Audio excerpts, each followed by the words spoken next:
Hello everyone. இன்னைக்கு நம்ம பார்க்க போறது டைப் காஸ்டிங் பத்தி பார்க்க போறோம். டைப் காஸ்டிங் என்னன்னு பார்த்தீங்கன்னா, ஒரு டேட்டா டைப்பை இன்னொரு டேட்டா டைப்பா சேஞ்ச் பண்றது.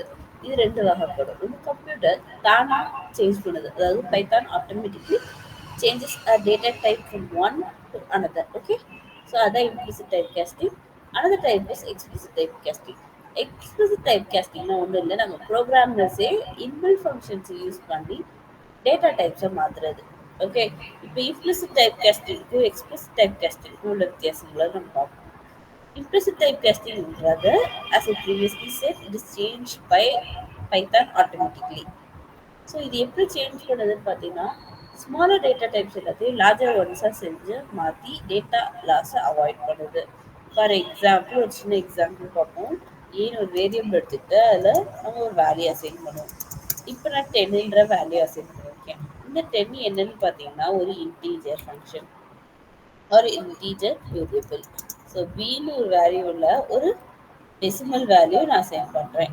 ஸோ இந்த டெசிமல் வேல்யூனாலே இது என்ன டேட்டா டைப்னு உங்களுக்கு தெரியும், floating pointer. So floating assign பண்ணிட்டேன். இப்போ சின்னு புதுசாக ஒரு வேரியபிள் எடுத்துக்கிறேன். அதில் நம்ம ஒரு ஃபார்முலா எழுதுறோம், A plus B simple formula. Okay, so இப்போ நான் வந்து பிரிண்ட் கொடுக்குறேன். இந்த பிரிண்ட் கொடுத்தேன்னா யாரை பிரிண்ட் கொடுக்குறேன்னு பார்த்தீங்கன்னா சிஏ பிரிண்ட் கொடுக்குறேன். எனக்கு இந்த சிஏ பிரிண்ட் கொடுக்கும்போது என்ன ஆகுன்னு பார்த்தீங்கன்னா, ஏ ப்ளஸ் பி அந்த ஃபார்முலா படி 10 ப்ளஸ் 3.5ன்னு சொல்லிட்டு எனக்கு வரும். ஸோ 10 ப்ளஸ் 3.5நாலே 13 நம்மளுக்கு தெரியும், 13.5 தெரியும். 13.5ன்றது ஒரு ஃப்ளோட்டிங் பாயிண்ட் வேல்யூ. இது ஆட்டோமேட்டிக்கலாக அசைன் ஆயிருக்கு. ஸோ இது ஃப்ளோட்டிங் பாயிண்ட் தானான்னு தெரிஞ்சுக்கிறதுக்கு நம்ம டைப் காஸ்டிங் படி நம்ம கண்டுபிடிக்கலாம். டைப் காஸ்டிங்னா டைப் இன்பில்ட் ஃபங்க்ஷனை யூஸ் பண்ணி கண்டுபிடிக்கிறது தான். ஸோ எஸ், இப்போ நம்ம ரன் பண்ணி பார்ப்போம். பாருங்க, 13.5 வந்திருக்கு, என்னன்னா ஃப்ளோட்டிங் வந்திருக்கு. நம்ம சிக்கு ஒரு டேட்டா டைப் அசைன் பண்ணலை, அது தானா ஆட்டோமேட்டிக்காக அசைன் ஆகி நம்மளுக்கு வந்திருக்கு. So that is 13.5 which is in the floating variable.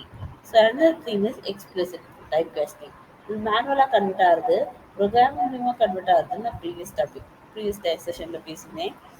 But here மேனுவலாக கன்வெர்ட் ஆனாலும் இன்பில் ஃபங்க்ஷன் யூஸ் பண்ணி கன்வெர்ட் பண்ணுறோம் இல்லையா, அந்த இன்பில் ஃபங்க்ஷன்ஸ் என்னென்னு பார்த்தீங்கன்னா int function, float function, string function, etcetera. இப்போ ஒரு ஃபங்க்ஷனில் ஒரு எக்ஸாம்பிள் பார்ப்போம். எக்ஸ் ஈக்குவல் டு எக்ஸ்ன்ற ஒரு வேரியபிள் எடுத்து அதுக்கு வேல்யூ அசைன் பண்ணுறேன், 100ன்னு சொல்லிட்டு அசைன் பண்ணுறேன். 100னா என்னன்னு பார்த்தீங்கன்னா அது ஒரு நம்பர் தான். பட் இது டபுள் கோட்ஸ்குள்ள வந்திருக்கிறதுனால இது வந்து ஸ்ட்ரிங் தான் மாதிரி இருக்கு. ஸோ ஒரு சில பேருக்கு டவுட்டாக இருக்கும், எப்படி ஸ்ட்ரிங்கை வந்து வருது அப்படின்னு சொல்லிட்டு, எப்படி உங்களுக்கு தெரியுது அப்படின்னு சொன்னோம்னா, டபுள் கொட்டேஷனுக்குள்ள இருந்தாலே அது ஸ்ட்ரிங் தான். சரி, எதுக்கும் டவுட்டாக இருக்குது, கிளாரிஃபை பண்ணிக்கணும் அப்படின்னு சொல்லி பார்த்தோம்னா இவ்வளோதான். பிரிண்ட் டைப் எக்ஸ்ன்னு கொடுத்து அதை ரன் பண்ணோம்னா தெரிஞ்சிடும் அது என்ன டைப் கேரக்டர்னு. ஸ்ட்ரிங்னு சொல்லியிருந்தேன், ஸ்ட்ரிங்காக தான் இருக்குது. ஓகே, இப்போ பாருங்க, நான் இப்போ அந்த 100 திரும்பவும் பிரிண்ட் தான் பண்ணுறேன். ஸோ எக்ஸ் போட்டு பிரிண்ட் பண்ணுறேன். அந்த ஸ்ட்ரிங் எனக்கு இப்படி இந்த ஃபார்மேட்டில் கிடச்சிருக்கு. சரி, இப்போ இந்த இதை நான் எப்படி எக்ஸ்பிரசிவ் டைப் காஸ்டிங்காக மாற்ற போகிறேன்னு பார்த்தீங்கன்னா, நான் வந்து இன்னொரு வேரியபிள் எடுத்துக்கிறேன், ஒய்ன்னு. அதில் இன்பில் ஃபங்க்ஷனான இன்ட் யூஸ் பண்ணுறேன், இன்ட் ஆஃப் எக்ஸ். இப்போ எக்ஸில் இருக்கிற என்ன ஒரு டேட்டா டைப் இருந்தாலும் அது எனக்கு இன்டீஜராக மாறுது. இன்டீஜராக மாறுதா இல்லையான்னு டைப் செக் பண்ணுறதுக்கு நான் வந்து டைப் ஒய் ஒரு பிரிண்ட் ஒய் கொடுத்துருக்கேன். ஸோ இன்டீஜரில் மட்டும் தான் சேஞ்ச் பண்ண முடியுமா பார்த்தோம்னா இல்லை. There are 3 types. I have given an example.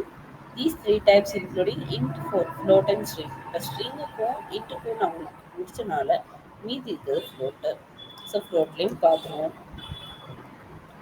So float of X. ஏன் இந்த இடத்துல எக்ஸ் மட்டும் கொடுக்கணும்னா எக்ஸுன்ற ஒரு வேரியபிளுக்கு மட்டும் தான் நான் வேல்யூ அசைன் பண்ணியிருக்கேன், மற்ற எந்த வேரியபிளுக்கும் வேல்யூ அசைன் பண்ணல. ஸோ ஓகே, இப்போ ரன் பண்ணி பார்ப்போம். ஸோ ரன் பண்ண நம்மளுக்கு என்ன வேல்யூ கிடச்சிருக்கு பாருங்கள். கிளாஸ் ஸ்ட்ரிங்கை ஃபஸ்ட் டைம் எனக்கு 100 வரும்போது ஸ்ட்ரிங்காக இருக்கு. ஸோ ஸ்ட்ரிங் வந்து 100 இருக்கு. செகண்ட் டைம் எனக்கு கிளாஸ் வரும்போது இன்ட்டாக இருக்கு. அந்த இன்ட் 100 ஸ்ட்ரிங் 100க்கு எதிராக பார்க்க ஒரே மாதிரி இருக்கும். ஃப்ளோட் 100ல பார்த்தீங்கன்னா 100.0 since it's a decimal value round நம்பர்ன்றதால 0.0ன்னு சொல்லிட்டு நமக்கு காட்டியிருக்கு. இது எல்லாமே இம்ப்ளிசிட் ஃபங்ஷன். ஓகே. இப்ப இந்த ஃபங்ஷன்ல எப்படிலாம் சேஞ்ச் பண்றோம்னு பார்த்தீங்கன்னா, ஒரு இன்டிஜர் வேல்யூவ ஃப்ளோட்டிங் வேல்யூவாவும், ஸ்ட்ரிங் வேல்யூவாவும் சேஞ்ச் பண்ணிக்கலாம். Same goes for float. ஃப்ளோட்ட வந்து இன்ட்டாவும், ஸ்ட்ரிங்காவும் சேஞ்ச் பண்ணிக்கலாம். பட் ஸ்ட்ரிங்கா இருக்கும்போது இன்டிஜர் ஃப்ளோட் இது மட்டும் இல்லாம மத்த ஒரு சில டேட் டைப்ஸும் வந்து கன்வெர்ட் பண்ண சான்ஸ்கள் உண்டு. ஸோ இந்த மாதிரி டைப் காஸ்டிங்னா என்னன்னு சிம்பிளா ஈஸியா உங்களுக்கு புரிஞ்சிருக்குன்னு நம்புறேன். நம்ம நாளைக்கு நெக்ஸ்ட் செஷன்ல பார்ப்போம். ஓகே காய்ஸ், சப்ஸ்கிரைப் பண்ணி லைக் பண்ணுங்க. தேங்க்யூ. பாய்.